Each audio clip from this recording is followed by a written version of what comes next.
আজকে দোকান থেকে বের হতে একটু দেরি হবে, কারণ আজকে বছরের শেষ দিন, তো আজকে দোকানের সমস্ত হিসাব নিকাশ করে বের হতে হবে। তাই আমার রুমের সাদাত ভাইকে বলছিলাম আজকে আমার জন্য যা যা রান্না করব এগুলি কেটে কুটে দেওয়ার জন্য। উনি এগুলি কেটে কুটে দিয়ে ডিউটিতে চলে গেছে। আমি খুঁজতেছি, এখানে পেঁয়াজ আছে, মরিচ আর রসুন কোনায় দেখেছি, এগুলো কেটে নিচে রেখে দিছে। যাই হোক, আমি মাছ নিয়ে নিলাম। মাছ নিয়ে নিয়ে এগুলো তো হলুদ মরিচ যা যা আছে সব কিছু মিক্স করে মাছগুলো ফ্রাই করতে শুরু করলাম।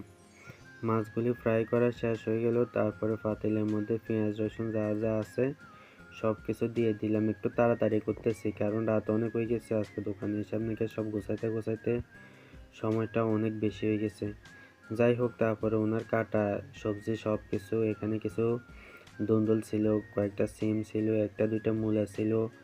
যাই হোক, এগুলি সব কিছু দিয়ে এরপরে মাছগুলি দিয়ে দিলাম। মাছ দিয়ে প্রায় রান্না শেষ হয়ে গেছে। রাত্রে বাসায় নিয়ে আসছি।